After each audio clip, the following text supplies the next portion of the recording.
Hi everyone and welcome to this special episode of Beckman's Breakdown, the show where I take a look at all of the BWF World Tour events from Super 750 up to Super 1000, including the majors and the team events. Now, upcoming next week, it is badminton's oldest and most prestigious tournament, the All England Championships. If you don't know what the All England is, then really basically it is the equivalent to Wimbledon in tennis. First played in 1899, it was the unofficial World Championships until 1977 when the World Championships was officially first held, but it still holds that kind of prestige and, kind of hold over the players. Every single player wants to win it. It is classified as one of the majors. And so naturally it is a Super 1000. And as a result, I usually do some preview videos for the major tournaments like the World Championships, the Thomas Cup, all those kind of events. And so I felt, well, I've got some time. My schedule has opened up. Why not do a preview video on the All England? In fact, the reason I've got that time is because I was actually able to get ahead of a project that I put in place in that gap, because we've had a bit of time since the Indonesia Masters, since the Asian leg at the start in January. Obviously, the All England not happening until the beginning of March. So I had about a month and a half. So I worked on another project, All England based actually, where I talked about the story behind the 1975 men's singles final between Rudy Hartono and Sven Pre, two fierce rivals from back in the day. And that went out yesterday. It hasn't been getting much traction. So maybe if you're watching this, I do hope that after you watch this video that you go and give that a watch. Trust me, it's a really cool and interesting story. But I got ahead of that. I managed to finish it a bit faster than I initially had planned. So I had it in my diary that if I was able to do that, I will do an All England preview. So here I am. But quickly, before I get into all of it, we're going to talk about all the different disciplines, the draws, etc. As you can see, rocking the Beckman's Breakdown merchandise. If you want to buy any of this, I've got this design in white. I've got the old school designs, which have hoodies and shirts available. This one's also available in a white t-shirt. I have a black design as well, slightly different. Click the link in the description below. You'll be helping the channel, helping me, and you'll also be helping a young badminton player who's trying to start his own clothing brand alongside his own badminton career. So I guess the last thing I'll say is the classic YouTube stuff of please do like the video, subscribe to the channel if you haven't, if you like what I'm doing. It obviously does really help me and this channel grow, and that's what I want it to do. So let's crack on. That's long enough of an introduction. I'm going to be looking, like I said, at the 5 disciplines. The draws were released yesterday. I am filming this on the 25th of February, so it's a Wednesday. I am aware that this week is the German Open Super 300. Obviously, I don't do breakdowns on those levels, but I will be keeping an eye on it because there are a few key players that will be playing in the All England next week, so they're using this as a test event. But because I'm filming it, literally, it's going to be like the main first rounds for the singles players and some second rounds for doubles players. I can't really reference that tournament too much. So some of the things I say, you might go, well, they won this or they didn't do well in Germany. That's fine. That might change some of my opinions, but also at the same time, I don't think that event's going to have too much of a reflection on the All England next week. So I'm going to start off with the mixed doubles. And I guess the big question is, will we see the first ever non-Chinese winner since 2022 when Yuta Watanabe and Arisa Higashino, now Igarashi, won their 3rd All England title? It is difficult to see anyone other than China winning. There are some pairs that I'll get to. They do have the top 2 pairs in the world, and also the defending champions, Guo Zhenhua and Cheng Fanghui. They won it last year. They're also in the draw, although I did see that they withdrew from the German Open. I know I just said that doesn't have much reflection, but I wonder whether there's any issues there. I don't think so, because I also know that Feng Yanzhe and Wang Dongping also withdrew from Germany, so maybe the focus is just, you know what, let's just focus on the All England. Let's not try and use up any additional energy at the German Open. Although, having said that, you've got Liang and Wang and other players from China are playing this week in Germany. But it's going to obviously be quite difficult to see a non-Chinese pair win. They're going to be the clear favourites. They have the number 1 and 2 in the world. There's Feng Yanzhe and Wang Dongping, I just mentioned, and Zhang Zhengbang and Wei Yaxin. Last year at the All England, they actually were mixed up as pairings. China were playing around with their mixed pairings. It didn't last too long, that switch. They have reverted back, as you can tell by this year. But that did open the door last year for Guo Zhenhua and Chen Fangwei, who played brilliantly. They're a pair that I've always, especially Guo Zhenhua, that I've always thought has the ability to be one of the best players in the world, best pairs in the world. And they proved that last year, and that's really been their biggest result. I think they got a world bronze, but following that All England title, they haven't reached another final since. So whether they can change that around, I'll get back to them in a little bit. I've got a little section on them. But going back to the top two pairs, it is quite difficult to look past them. I have said recently that I think Feng Enze looks to be really maturing as a player. He did reach the All England final last year with Wei Yaxin, and it's going to be hard for me to see him and Wang Dongping not winning the title. But outside those Chinese pairs, there are obviously a few pairs that can do it, and there's some history potentially on the line for all of them, with the big one being, will we see the first ever Malaysian mixed pair win the All England? Now, like I said, the All England's been around since 1899, and we have never seen a pair from Malaysia win the mixed doubles title. They came close, I think it was in, 2016 or 17, when Chan Peng Soon and Go Liu Ying lost in the final, in an epic final against Wang Yechong and Lu Kai. I actually did an All England video on that a while ago, but unfortunately that got blocked by the BOF, by YouTube. But like I said, no Malaysian player has ever won. A Malaysian player has, and that was David Chung back in 1953. He partnered England's June White. So Malaysia have had success in the mixed doubles, but never as a pair. So can they turn it around? And the big pair, the main pair that that Malaysia will be looking at is the world champions, the current world champions, Cheng Tanji and To Yi Wei. They had a pretty good last tournament they played. They won the Indonesian Masters Super 500. That was off the back of some criticism because they hadn't played too well in the home event in Malaysia and then in India.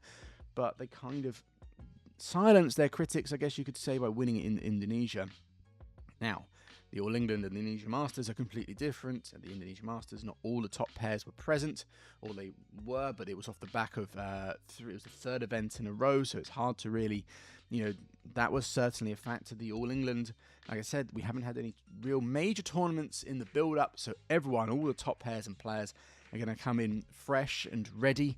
And whilst I feel like Chen and To certainly have a chance, they won the World Championships, it's going to be a much tougher task for them. Another pair that I think could do really well and could also, it's not creating history in terms of a first, but they certainly could become the first pair from their country in over 30 years to win or to do well at the mixed doubles event, or to win, to win the title. And that is the Danish pair of Matthias Christiansen and Alexander Boe. Denmark haven't had champions in the mixed doubles since 1995. And this pair are in a great position. Like I said, the All England is a huge step up. But at their last two events, the India Open Super 750 and the Indonesian Masters Super 500, they reached the final of both of those tournaments. And in both those tournaments, I think they had wins over the reigning All England champions, Guo Zhenhua and Cheng Fangwei. So they're in great form. They're certainly a pair that they came back after, Christiansen's ban for not giving his whereabouts to the anti-doping agency. But since they've come back, they've been on an absolute uphill trajectory. They're now back inside the top 10. They're seeded at this All England. They are ranked number 9, but I think there's a pair that is missing. I can't remember, or it's a pair that's... what is it? I can't think of it right now. But one pair that is still ranked above them, I think they're no longer... Oh, that was it. It's Midorikawa and Saito no longer playing together. So they got bumped up. They're now the 8th seeds, which obviously does help them. But their draw is pretty tough if I look at it. So in the first round, they got Yang Po Swan and Hu Ling Fang of Chinese Taipei. Yang Po Swan is always a dangerous player. If they're able to win that, then they got the winner of Jafar Hidiatula and Felicia Pasaribu, and Teratsukun and Teirat Tanachai. Now, both those pairs, Hidiatula and Pasaribu, let's start with those first. In the semi-finals of the Indonesian Masters, the Danes had a really close 3-game match. They were just able to pip them in the end. So, that could be a very interesting battle. But then you've got Teretanachai playing with Pakapon in the mixed doubles. Some moderate success, but let's not forget that Teretanachai is a former world champion, so it's never going to be easy. Her experience, she's also been in the All England semis. No, All England final? Definitely semis. Before, so highly experienced, and that always does make it as a factor when it comes to these big events. And then if they were able to get through that, they actually would face, where would they be? Then they would face Chen Tenji and Toei Wei, the pair that they lost to in that Indonesia Masters Super 500 event. So it's not an easy draw for the Danes. And let's just say one step further, it would then be the top seeds, Feng Henzhou and Wang Dongping, who they have beaten in big tournaments. They've beaten the last 2 World Championships as well. So it's a tough draw for the Danes, but it's a draw that there's no pair there that they haven't beaten or aren't incapable of beating. So they're definitely one that I think we should keep an eye on. Another pair that we should definitely keep an eye on is the 3rd seeds, Dichapon Pruvanukro and Supsara Pesampran from Thailand. Last year they fell in the first round to Gosam Wat and Siobhan Jamie Lai after winning the first Super 1000 of the year. So they won Malaysia 1000 last year, but then when it came to the All England, I think they were a new pair at the time. There was a lot of excitement whether they could go on and win the next Super 1000 at the All England, but they were unable to do so, losing to Go and Lai. Even though Go and Lai were the top seeds, I think, at that tournament, because of the Chinese splitting and them having a good year, they got bumped up to the top seeds.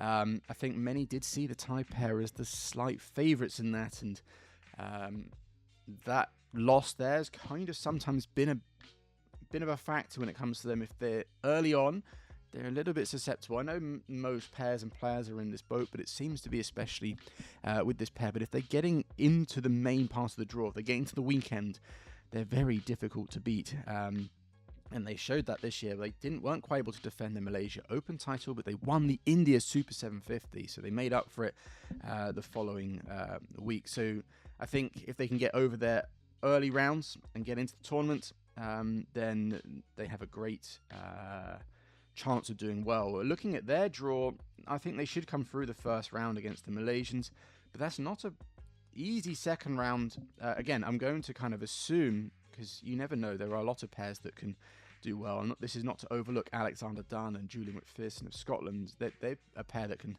have certainly beaten a few of the top pairs or challenge them. But Jesper Toft and Amelie Magaland, the very tall Danish guy, they're always a dangerous pair. And I think they've had some pretty good games with the Thais. I'm not 100% sure. But then, if we just look one step further, if we go by seeding, they will have to play against the defending champions, Guo and Chen.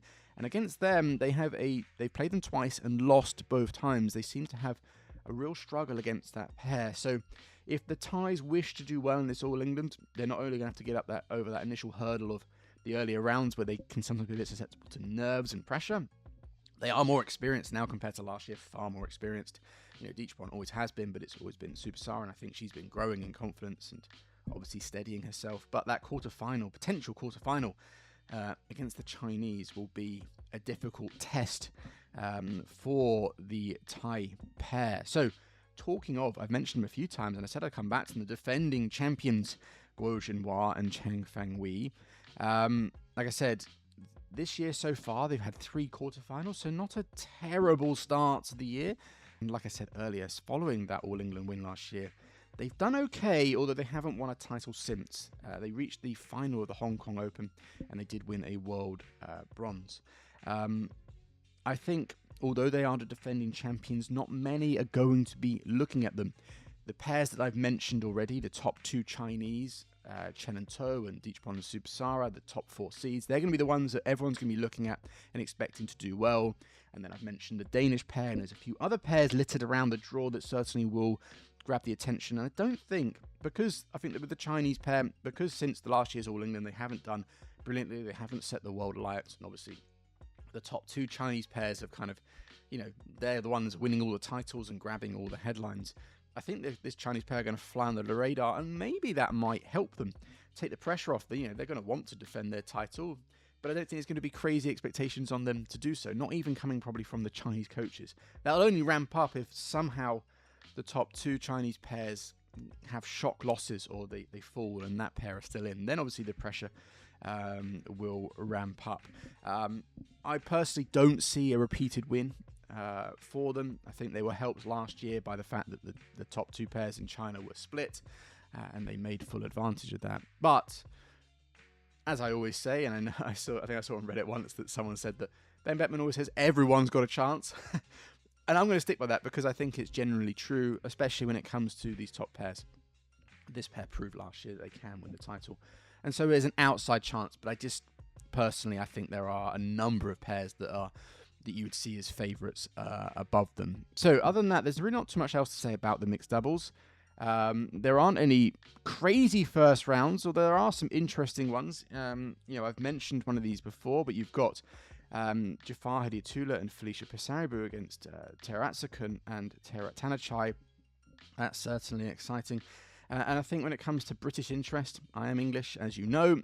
Our wildcard entry of Callum Hemming and Estelle Van Leeuwen are playing Gosen Watt and Siobhan Jamie Lai in the first round. And whilst the Malaysians will be the favourites, they're not seeded this year, by the way, the Malaysians.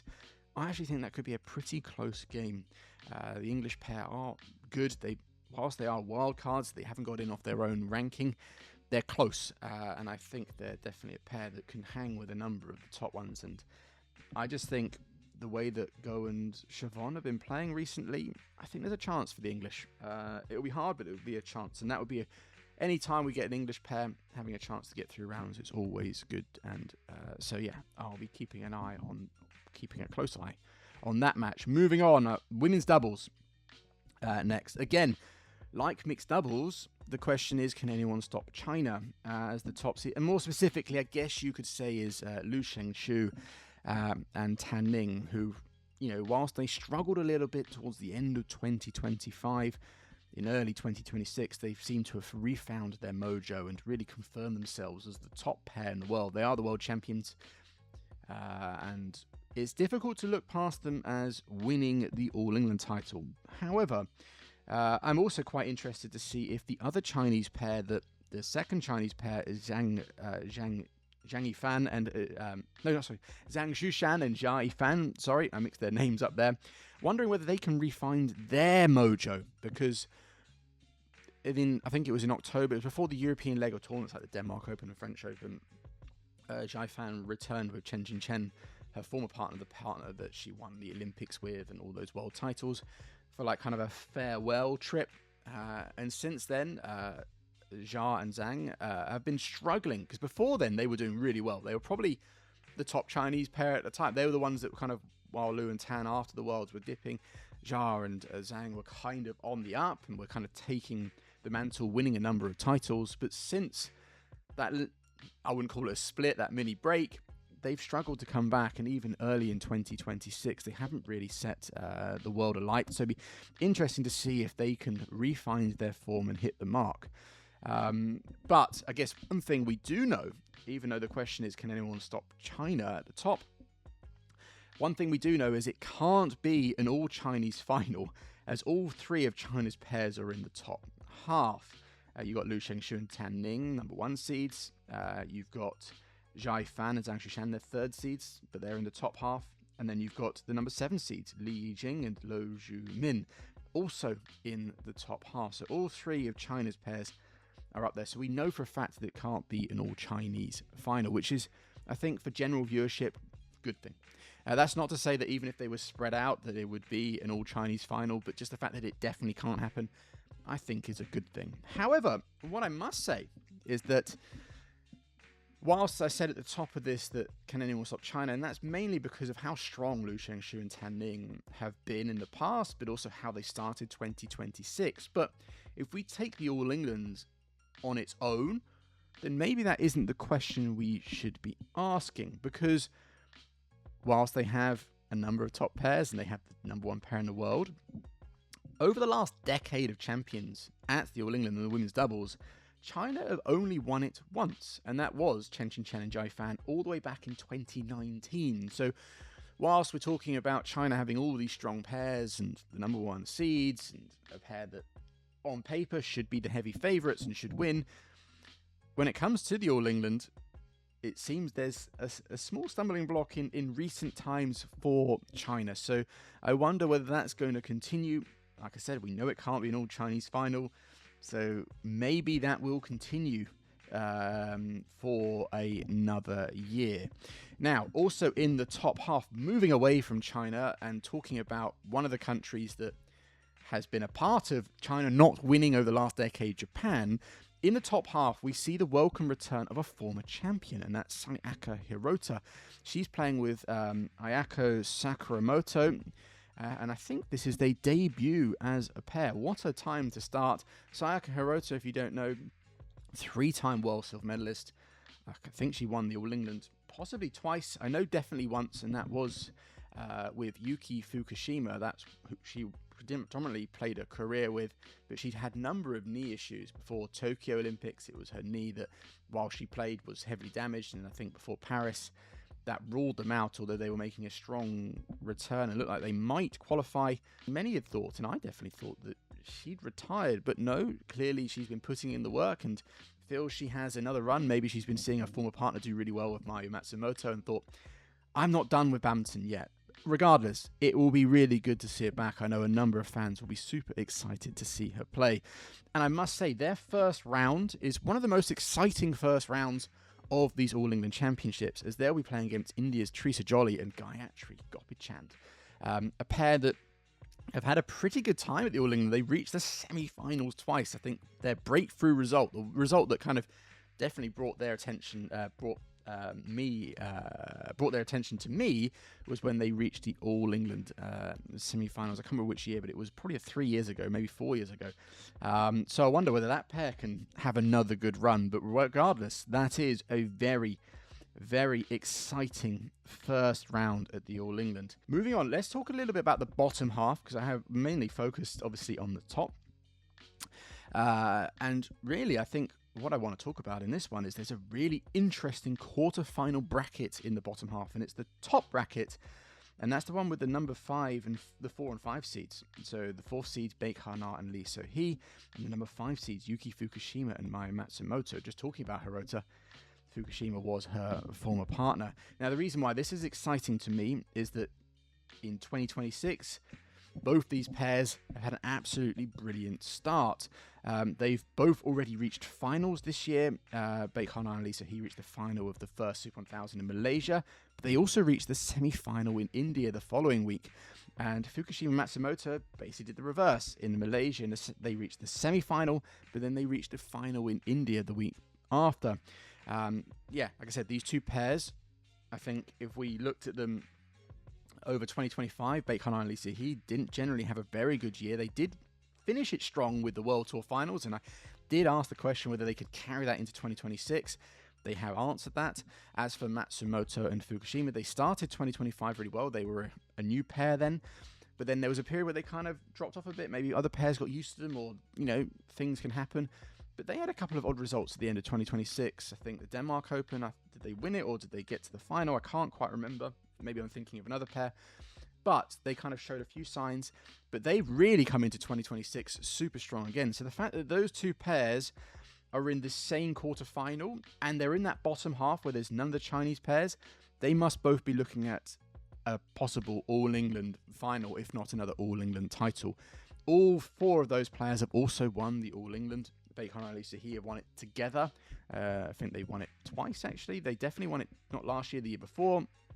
And Matsumoto and Fukushima have won it with both former partners. So for me, that's a really interesting bracket. There are other pairs, the other 2 seeds in the bottom half, Muralitharan and Tina Muralitharan, the number 2 seeds from Malaysia, and Iwanagi and Nakanishi from Japan, the number 6 seeds, will obviously be doing their best, as well as a few other pairs floating around in the bottom.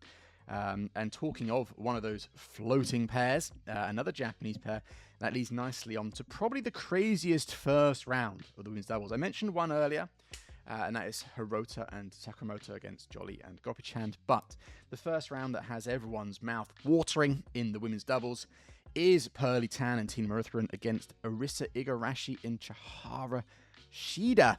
Now, this is an absolutely fantastic first round. Both the Japanese players have won the All England before, although Igarashi's was in the mixed doubles.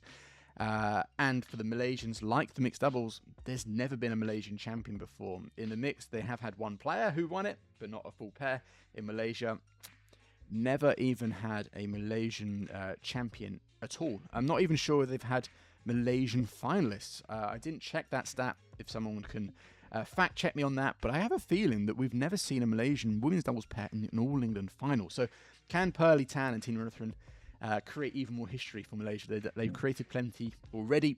I wonder whether they can do it again. These two pairs have played once, and that was last year, and it was the Japanese who won rather convincingly. It was at the Denmark Open, although that was the week following the Arctic Open where Pearly and Tina had won. So maybe fatigue was a factor there. I can't quite recall that match off the top of my head right now. And earlier this year, Igarashi almost had a chance to play against the Malaysians at the Indonesian Masters final, but unfortunately her partner there, Miyu Takahashi, had to withdraw as she was unwell.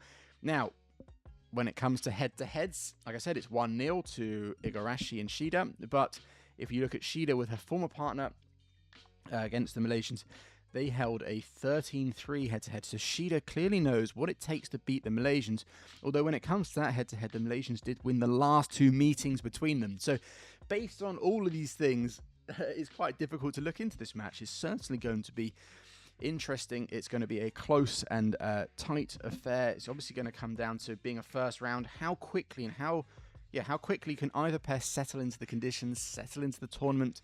It is the All England. There's lots of history online. It's prestigious. Everyone wants to do well. A lot of pressure, a lot of nerves.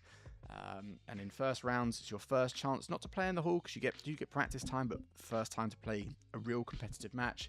So it's going to be who can settle, who can get their game plan going, who can get used to the conditions quickly. I think that's going to be quite a deciding factor. It will be an interesting battle, and it's a first round that no one will want to miss. Now, moving on, the other doubles event, the last one, men's doubles. In all honesty, when I saw this draw and I was going from top to bottom, as you always do, I literally was just like, what the hell is this? This is just insanely strong. That top half. It's not to say the bottom half is weak. I will get to that in a second. But the top half is just absolutely insane. Right at the top, we do have Kim Won-ho and Seo-Sun-jae, the defending champions, the world number ones, and heavy favourites to defend their title. They won the Malaysia Open and India Open, the first two big tournaments of the year, so they're looking in good form. They're obviously going to have that small break. Kim Won-ho did play the Asian Men's Team Championships. Seo-Sun-jae missed it due to, I think, his shoulder injury.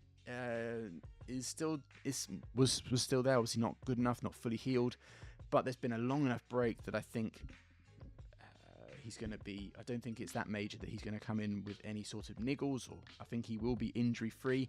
And even if he does still have a slight niggle in his shoulder, I think, they still proved in India with quite a bad shoulder that they're still very difficult to beat. Although I must say, what a first round for them. I've already said that the first round is littered. I'll get to how crazy the first round is, the top half, is in general. But the first round, who Kim and Sir have to play, is Ben Lane and Sean Vendy of England. That's, a very difficult first round for the English, but they must also see the positives and see it as an opportunity that if they can win and knock out the top seeds, it gives them a chance to, that'll give them not only confidence, but a chance to kind of obviously get through the draw, because then you take the top seeded position. And you might be sitting there going, Ben, but they're playing like the world number ones, a pair that have barely been beaten over their entire partnership that started last year. And yes, you're right, but let's not forget, in the Malaysia Open semi-finals, where Ben and Sean got there, they played Kim Won-ho and Seo-Sun-jae, and they were the pair that, in all honesty, whilst the Malaysians, Aaron Chan and So-Yik, went to 3 with the Koreans in the final, I think it was the English that came the closest to winning, because they were leading in the third game. They had great opportunity to win that match. Unfortunately, obviously, they weren't able to convert it, but that should give them confidence going in here. They're going to have the crowd behind them. Even at the All England I think it's either going to be played probably on a Tuesday as the top half. there will be a good enough crowd in there, enough to get the noise going, and maybe that can just give them that little boost they need to get over and beat the Koreans. But it will be an incredibly difficult task. The Koreans are so strong. They're so adaptable. They're so versatile. Seoseje, Kim Won-ho getting better synergy together. They mentioned that in a number of interviews after the first few tournaments of this year, and that's something I noticed. They're just getting stronger and stronger. They're insanely good in defense. They got great attack. Both players are good from the front and the back. They can link up well. They've got the left-right-handed combination. You know, they've got all the qualities that just make them so hard to beat. But Lane and Vendy are also good. They know each other. They've been playing together since they were juniors. They have a great understanding of each other. They seem to be... Their results of late seem to be going in an upwards trajectory. They're playing really well. They did well at the European team event where they were able to beat Ashwin Rasmussen in the semi-final, the only match that England won in that tie. And I also think the way they play, where they play with a lot of creativity, especially Ben Lane can take the speed out, can find the gaps. It can certainly be something that could unsettle the Koreans. So it certainly is a first round that I'll be, I'm obviously be, being English, I'll be like super excited to watch it in general. And the first round, I just think it's, just a match that I think has caught the attention of a number of people. But like I said, even if the English find a way to win, whilst they would then take the top seeds, the rest of their draw will just be round after round of crazy pairs. Because like I said, that top half is just insane. Let me go through them. So you've got Chung Hong-jan and Mohammed Haikal of Malaysia. One, I think, of 8 pairs from Malaysia in this draw. They're maxing themselves out. They're spamming the draw, but they're a good pair. Then you've got Kim Astrup and Anders Rasmussen. They've won the former world number ones. They've been in an All England semi before. Been in a world final. You got Gautama and Isfahani. They've been in the final of the Super 1000 before. Hokin Kobayashi. You've got, you've got the Popov brothers above that. They're European champions. You've got Hokin Kobayashi, former world champions. You got Liang Wei Kang and Wang Chan, Olympic silver medalists, and they won the India Open this year. You got Fernando Maulana, who were last year's finalists at this All England. You got Li Jiawei and Yang Po Xuan, always a dangerous pair. You got Alfian and Fikri, a rare pair. The rare pair have beaten the Koreans last year. Still relatively new, but have had a great consistent start. And obviously Alfian is a former 2-time champion of this event. Actually, both of them have won this tournament before with their former partners, Alfian twice and Fikri once before. And Indonesia have a great history in the men's doubles. You got Ong Yusin and Tae Yi, former world medalists. You got Kam Min Hyuk and Ki Dong-ju. Kam Min Hyuk is a former world champion, and these are the second Korean pair, and very, very exciting, and have been improving massively over the last few tournaments I've watched them. And then rounding out the bottom half, you've got a very exciting new Indonesian pair of Raymond Indra and Nicholas Yauquin, who reached the final of the Indonesia Masters Super 500. So that top half, absolutely littered. Now, the bottom half, because let's have a little look at that. It's not to say that it doesn't have some great pairs in it. I just think the top half is certainly the more difficult half. Now, I think in the bottom half, there's certainly some chances for Malaysia and India, especially Malaysia, as they flood the bottom half. They've got, let me just quickly count.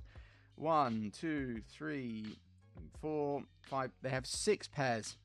So I think Malaysia have 7 pairs. No, they do have 8 pairs. 6 pairs in the bottom half, and 3 of those are seeded. So 3 of the 4 seeded pairs in the bottom half are Malaysia. So a quarter of the draw overall at this All England is Malaysian. That's absolutely insane. So maybe one of them can become the first Malaysian men's doubles champions in almost 2 decades. Koo Kian Keat and Tan Boon Hong being the last champions in 2007. And the 3 seeded pairs, most notably Aaron Cha and So Yik at the bottom at 2nd seed. But you've got Man Wei Chong and Kai Wen Ti and Go Sifei and Nur Zudin. All have, I wouldn't say equal chances of doing well, but all have great chances. But there is one pair who will be looking to capitalise on this bottom half of the draw, and that's the one other seeded pair, the number 4 seeds, Ranki, Reddy and Shetty. But if they wish to do so, they will need to get over a few mental hurdles since their last, as they haven't won a title since 2024, which was the Thailand Open. They've been in a few finals. They've reached a number of semi-finals, but there's been a lot of talk about them going, what's going to take for them to get over the final hurdle and win the title. But certainly, looking at that bottom half, whilst there is some other good pairs that aren't seeded, it's certainly not quite as stacked as the top, and I think Malaysia will be certainly hoping that coming out of those draws, they can kind of solidify a spot, at least in the semi-finals, if not in the final. I'd be very surprised if they don't have pairs in, at least two of those pairs in the quarters and one of them in the semi-finals. But elsewhere in this bottom half, like I said, there are some other pairs. There are some that I'm interested in. You've got Ramat Hidiat and Mohamed Rian Ardianto. Ardianto is a former two-time champion with Alfian. And these two have only just really started to come together, a recent partnership, and they seem to work. They've been doing pretty well. And I think they're a pair that most will overlook. There are other Indonesian pairs that will grab more attention. Obviously, there's a lot more. They're not seeded. They're not quite established in terms of having a really major result. And I think that might play into their hands. Elsewhere, obviously there's going to be Malaysian pairs. I mentioned the 3 seeded ones, but I'm quite excited to see Kang Kai Shing and Aaron Tai. They're the 2024 World Junior Champions, and they're a pair that I'll be keeping an eye on. Aaron Tai, especially, is a short little left-handed player. Very exciting to watch. Very entertaining and has a really deadly spin serve. Elsewhere, Daniel Lungo and Mads Vestergaard, they got to the semis of the Indonesian Masters, even beating Aaron Char and Soyik in the first round. And Daniel Lungo is the son of a former two-time champion, Martin Lungo Hansen, who played with Jens Eriksson. Two other pairs, Chu Xing-Chia and Wang Chi-Lin, two tall and powerful players, right-left-handed combination. And obviously Wang Chi-Lin is the current two-time Olympic champion. They are a pair that most other top pairs won't want to play early. And I think if they can get through a round or two, I think looking at their results from last year, just off the top of my head from what I remember, they either lost first, second round, or they'd get to like the semis or final. So if they can get through those early rounds, they can certainly get even further. And I think with Wang Chi-Lin having played in some absolutely massive matches before, they have a little bit of experience. And finally, I think obviously I have to mention that one of the other Chinese pairs, the last year's Malaysia Open and World Championship finalist Cheng Bo-yang and Liu Yi. I think whenever people don't pay attention to them, they seem to strike. They have a potential second round between them and Ranki Redin-Shetty, which if that happens, I think it's just going to be an absolute match with raw power. There's going to be so much like speed and power and huge smashes going down in that game. That could be a very, very exciting potential second round. But let's just knock it back a little bit. And as I've done with other events, crazy first rounds. There's loads. I've already mentioned a few of them. We've got Kim Won-ho and Seo Seung-jae against Lane and Vendy. Fernando Maulana versus Lee Jihui and Yang Po Xuan is an exciting one. That's quite a challenge for a pair that are coming back in Fernando Maulana and the last year's finalists. You got Alfian and Fikri versus Ong and Teo. Alfian against that Malaysian pair. They played against each other numerous times, or they go back quite a long way, so they'll know each other inside out. And whilst Ong and Teo aren't quite as good as they once were, they do still have the potential to create a very exciting first round with the Indonesians. Kang and Ki versus Raymond Indra and Nicholas Yauquin. I like both those players. The Indonesians play with such an exciting and exuberant style, very entertaining. And Ki Dong-ju reminds me of Kim Sa-rang, a very exciting, a Korean player that plays a little bit different. Usually when we can think of Korean players, we think of very basic, very solid. And while Ki Dong-ju can do that, he's a little bit more flamboyant himself. And then I think rounding the list of crazy first rounds I'm excited for, Ranki Redin-Shetty versus Aaron Tai and Kang Kai Shing. Yeah, lots. I mean, that top half. Let me just finish this section again by going, holy hell. Right, women's singles. So, as I've started off with most of these sections, it's kind of a who will stop, insert player or pair. The women's singles, of course, is going to be who can stop An Se-young. And maybe more than that, who can stop a Unseong versus Wang Ziyi final? Because last year at the Super 1000s, there are 4 each year. 3 of them were an Unseong Wang Ziyi final, and even the World Tour Finals, the big event at the end of the year, was also an Unseong versus Wang Ziyi final. So can any of the other ladies in this draw stop that from happening? I think one player who certainly could, she's a player who finds herself in the top half, is another Chinese player, and that is Chen Yufei. So if she was to face Unseong, it would happen in the semi-finals, which would repeat of last year's World Championships, where Chen Yufei did win. And let's not also forget that Chen Yufei was the only player last year to beat Unseong more than once. And Chen Yufei, while she's also a former Olympic champion, she's also a former All England champion. So she knows what it takes to win in Birmingham. She's a very decorated player, and I'm sure she'll be very keen to win another All England title. Since, it must be said though, the only doubt I think in people's minds is that in that World Championship semi-final where she did beat Unseong, she rolled her ankle very badly. She hasn't quite been the same since. She did win the Indonesian Masters Super 500, but it must be said that Unseong and Wang Ziyi didn't play that event, and it was a much weaker women's singles draw in comparison to what this All England is. But Chen Yufei also did reach the semi-finals in Malaysia and India, so she's not been playing terribly. She's been playing pretty well, actually. She's very consistent, but obviously to beat Unseong, she's going to have to be at the very best. I can remember an interview of her last year saying that to beat Unseong, I need to be at 100%. Anything less than that, and it becomes almost impossible to beat her. So can Chen Yufei, will she be at 100%?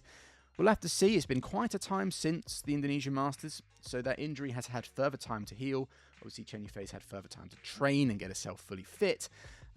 So she's going to hopefully be in the best position possible. But the same could be said for Unseong. She did play the Women's Team Championships, but she only didn't play all the matches. Maybe that was just some match practice for her. So I think she's going to come in fully fit. And in all honesty, whilst it's always good to see upsets, I do hope that we see those two play in the semi-finals and they're both at full fitness, because we've seen them produce some absolutely outstanding matches at the All England. I think Unseong's first All England title, she beat Chen Yufei in the final, and it was an absolutely brilliant match. If we get a match close to that, we are all in for a treat. But if she can't, and Unseong is able to go on and win another All England title, then she will join quite an elite group of women's singles players with 3 or more titles, with Tai Ziying being the last one. I think one other player who people might think can stop the Unseong winning or the Unseong Wang Ziyi final is the number 4 seed in the bottom half, Akane Yamaguchi. Akane Yamaguchi is the current world champion, 3-time world champion, and she's a player that's also won the All England before, winning it in 2022. Now, I'd absolutely love to see this happen. As you all know, she is my favourite player currently, but I am unsure of her level, as after withdrawing in the first game, after the first game against PV Sindhu in Malaysia, in the quarterfinal, we haven't seen her play since. She pulled out of India, didn't play Indonesia, didn't go to China for the Asia Women's Team Championships. So it's a bit of uncertainty as to what fitness levels Akane's going to bring to Birmingham. Now, what I will say is that even if she is over her injury, Akane tends to be a player who needs to build her level up, playing a few tournaments and kind of getting herself into it. So I can't say I'm expecting lots from her, but I'd love to be surprised. Now, whilst it is difficult to look outside the top 3 or 4 players when it comes to title hopes, that doesn't mean there aren't any other great matches or players of interest. Ratchnuk Intanon, she's got herself into the 7th seeded position. She's been going from strength to strength over the last year or so. I was particularly impressed with her physicality in recent events. That I'd always said that her physicality was something that was possibly a weakness against the very best in the world. But when I watched her at the World Tour Finals and early this year, that opinion has been altered somewhat, and she did admit that she's been focusing more of her training on physical, and that's clearly paying off. She did have to withdraw in her last event, the Indonesian Masters, but I must say I haven't heard reports it was like a major injury. It was more fatigue due to a lot of tournaments, because she withdrew from the Thailand Open the week after that Indonesia Masters, and the reason that she gave, or the reason that was given in the news reports I saw, was that she was just needing to rest because there are bigger tournaments later in the year, and she'd played a lot in the build-up. So clearly she's taking the bigger events more seriously and more aim on that. So hopefully she comes in fully fit. And her first round actually is very exciting against Ye Zhao Min of Singapore. Two lovely players who have a great style to watch, and they could produce something very exciting. Talking of Thai players quickly, it is a shame we don't have Pitchamon Okpat-Nitputh entered. She reached the final of the Indonesian Masters, but I think she didn't get in. I think her ranking might not have been high enough when there's the cutoff point for the All England, although it would be high enough now as she is ranked 28. So maybe next year we'll get to see Pitchamon. I'm sure we'll see plenty of her. I'm sure we'll see her at the Super 750s and Super 1000s as the year progresses. But talking of first rounds, let me rattle off a few others. I'm quite excited by Miyazaki versus Okuhara, Battle of Japan, battle of the former generation in Okuhara against the next generation in Miyazaki. Okuhara is a former two-time champion and has shown she still has fight left in her, reaching the semis of the Indonesia Masters this year. Miyazaki has been struggling recently, but she is more than capable. An interesting battle for me. This one is going to be more of a psychological battle, I think. Another match is Wardani, Putri Kusuma Wardani of Indonesia, the number 6 seed at the top half. She's got Mia Blichfeld of Denmark in the first round. I really do. If you watched many of these episodes, you know how much I love Wardani and her style, and I think she could give An Se-young some trouble, potentially in the quarterfinals. But since going independent and training in France, Mia Blichfeld has been playing better and better. She's been playing some of the best badminton, I think, of her entire career. And so this makes this quite an intriguing opener. And one other one, well, two others actually, I've got here right at the bottom, actually the bottom two first rounds. You've got Supanida Katathong of Thailand against Pusala Venkata Sindhu. I think that's quite an interesting match. Obviously, Sindhu gets a lot of attention, being one of India's most decorated women's singles players. She is in the twilight of her career, but has shown that, I think, she got to the semi-finals in Malaysia at Super 1000. She still has the ability to trouble the best players and to do well, so it'll be interesting to see her. And Katathong is a talented player. And then right at the bottom, the number 2 seed, Wang Ziyi against Hina Akechi. It'll be the first meeting for these two, and whilst obviously Wang Ziyi is the heavy favourite, Akechi is a very interesting, exciting left-handed player, very skillful.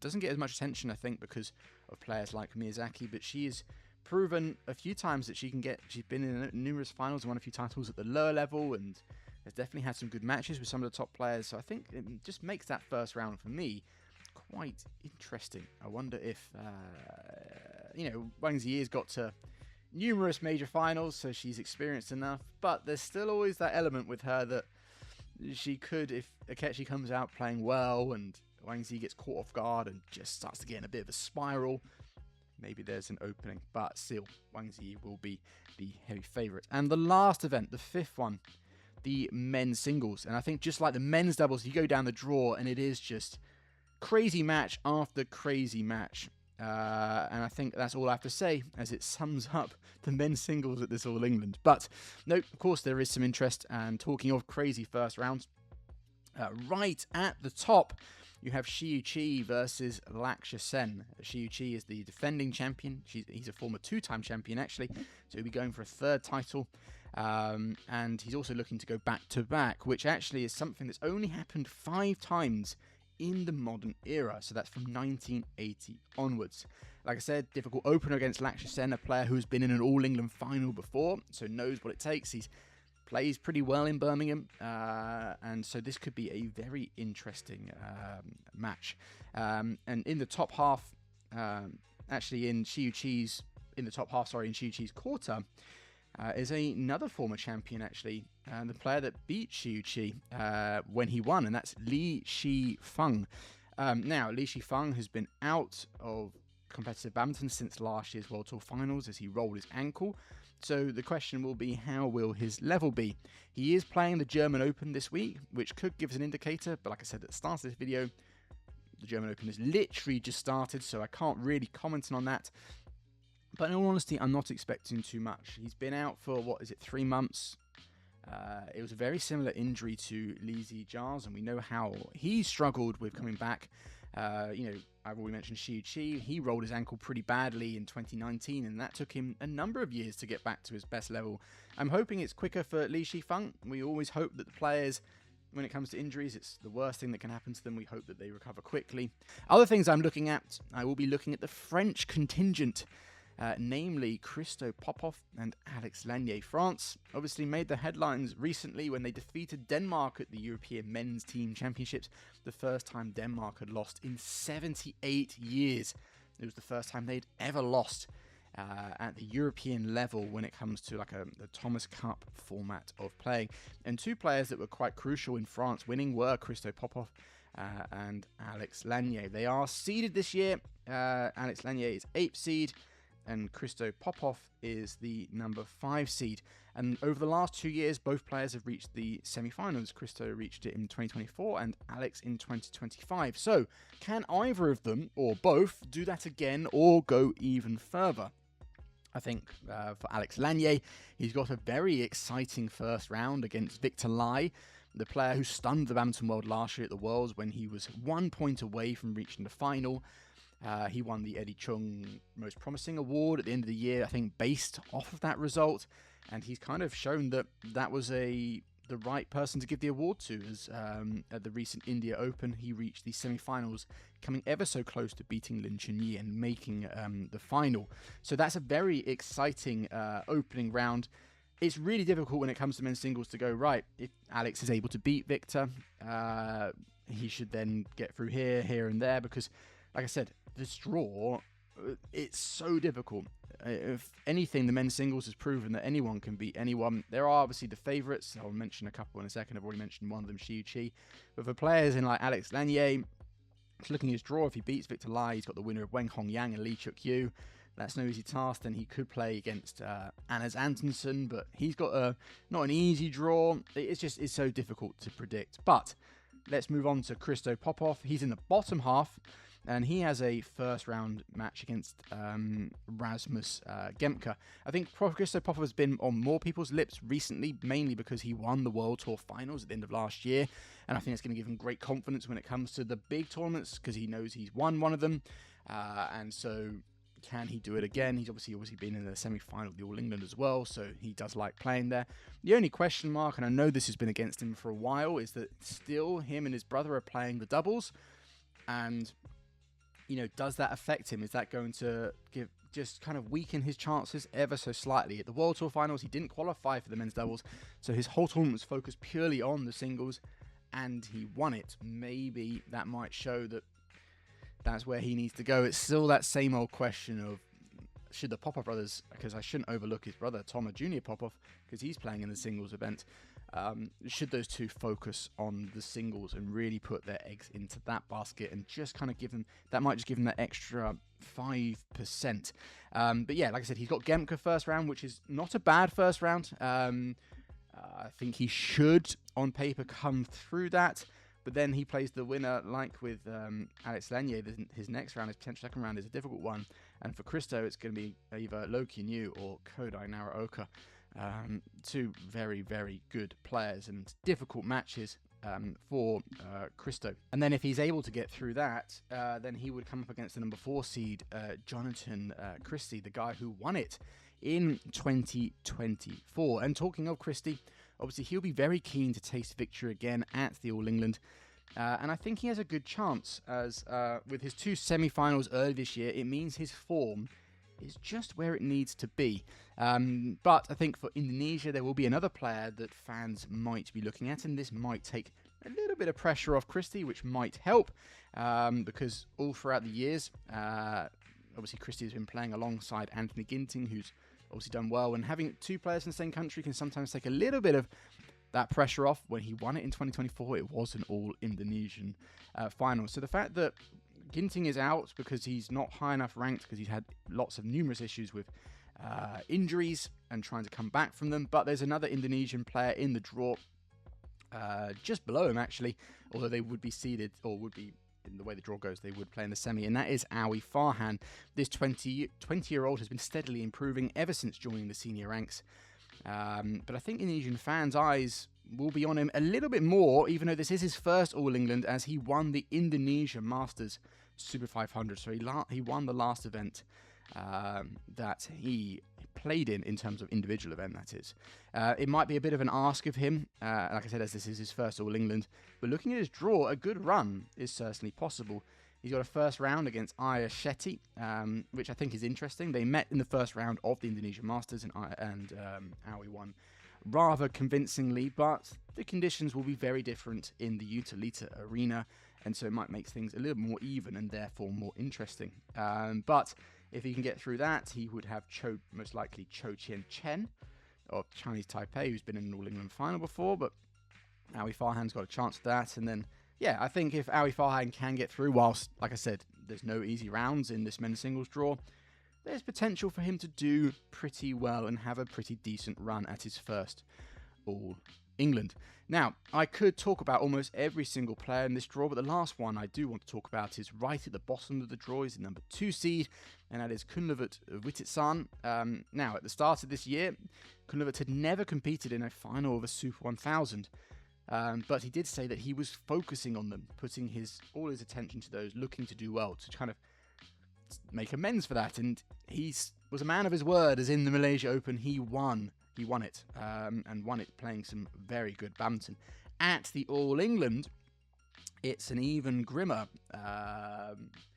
set of past results for Kunlavat Wititsan, as he's never even reached a quarter final, so he's never even made it to the Friday. So can he change that?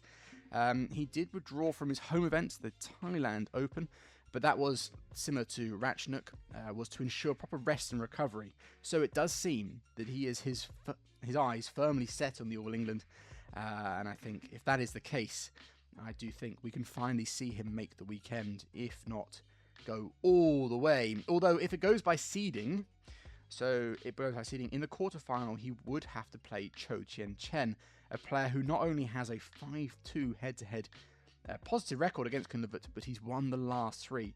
I know that a number of people say that a very fast attacking style is quite effective against Kunlavat, and Cho Chien Chen in his later years is definitely utilising more of that style, and so that's quite an interesting potential quarterfinal. It's not a guarantee quarterfinal, as you know, but if it does happen, then that will be quite a task, quite a test for Kunlavat. But still, I think Kunlavat is incredibly dangerous, and I think out of all the men's singles players this week, he is the one I'll be watching the most closely. So, lastly, before talking about crazy first rounds, one player, I mentioned how many amazing players are in this All England draw, but there is one that is missing, and that is, we still have no Victor Axelsen. He is still out injured. He is the 2-time Olympic, 2-time world, and I think he's also the 2-time former All England champion. So it's a big blow that he won't be there. When I'm coaching players at my local club, most of them do go up to All England to watch, and a number of them are saying how they're disappointed that Victor Axelsen won't be competing. I think he's still struggling with his back going down into his glutes, doing all that stuff. I think that's why he's shifted a lot of his focus on social media to his Badminton Academy, which is something that I think I would recommend you check out. They're very well produced and obviously going to be very good information. But yeah, no, it's a shame that he won't be there to play, but there's many other great players. Talking of which, as you can imagine, there's a number of crazy first rounds. I've already mentioned a few, but let's just quickly recap them. So Shi Yuqi versus Lakshya Sen, Alex Lanier versus Victor Lai, Lee Chuk Yu versus Weng Hongyang. That's potentially, it could be a really crap match, or it could be really good, or it could be very one-sided. It's very difficult to tell when it comes to those two. They're very good players, but they're very hot and cold. But if they both produce good badminton, that could be very exciting. Also very attacking-minded, so there won't be as many long rallies. I think we're going to see lots of smashes and all-in badminton. That's really good. Lo Kien Yu versus Koda Naraoka. Lo Kien Yu actually has a 7-0 head-to-head, but still, I think both players I've highlighted over, the last 6 months or so, as players that have been trying to change their styles or find something new. So maybe their matches from here on out will be more even, maybe even more interesting. It's certainly an exciting match. And again, another one I mentioned, Awi Farhan versus Igarashi. It was one-sided in Indonesia, but I think with the Astora and its drifty, fast conditions, it certainly suited, and with the crowd on his side, suited Awi Farhan. And I think the more open, colder, slower conditions inside the Utilita arena will even the match out a little bit more and more play into Ayash's style. And so it might just be allow him to counter the more attacking, fast play of Awi Farhan. And I think it could be, it will be both of their first time at the All England. So that just adds that extra layer of interest for me. So there you have it, guys. A quick preview of the All England, running through all the draws, some of my thoughts. I haven't done predictions. To be honest, I wasn't really thinking about them. It's also very difficult because we've had quite a big gap, and yeah, it's just, I think with predictions in general, it's just very, very difficult. And I just thought, you know what? I'm just not going to bother. I'm not going to put my hat in. That isn't to say that in future preview videos for the majors, like the Thomas Cup will be the next one after this, I will certainly be doing some predictions on that. I think there's a little bit more to get your teeth into, a little bit more to kind of base your predictions off of. And so I will be doing that on that. So don't worry, I haven't given up on predictions. I just haven't done them for this video. I did have a section here in my notes with predictions, but I've left it blank, and I'm not going to just do it off on the fly. So feel free in the comments to add in your own predictions. On top of that, add your own thoughts on the draws, on the players, on crazy first rounds, potential quarters, everything that comes from it. It is certainly going to be an exciting event. If any of you are going, I will be there Friday for the quarterfinals, for the first session. We have 2 sessions when it comes to quarterfinal Friday. I'm up there to do a little bit of work for the BWF. Me and CKU will be filming some stuff. I'm not quite sure where, but assuming backstage in the media zone. But if you're there and you see me around, feel free to say hi, all that kind of stuff. I'm more than happy to talk with any of you. It's always great to meet people, or fans. Sounds weird saying that, but people that watch my channel, people that support it in person. So if you're around and you see me, feel free to say hello. Moving on, next lot of content after this, obviously we'll have the breakdown on the All England. And then I think we have another little bit of a sizable break until the Thomas and Yuba Cup. There are a few events, but as I'm not covering, I don't think there's another Super 750 or 1000. No, it's definitely 1000, but not a Super 750 until the Thomas Cup. So in that break, I will be creating some more produced content like my last video on Sven Pre and Muralitharan. Probably on something a little bit more modern, but something quite exciting. So yeah, and I have another big announcement that I'll make, but that will be closer to the Thomas and Yuba Cup final. So until any of that, thanks for watching, and I'll see you in the next video.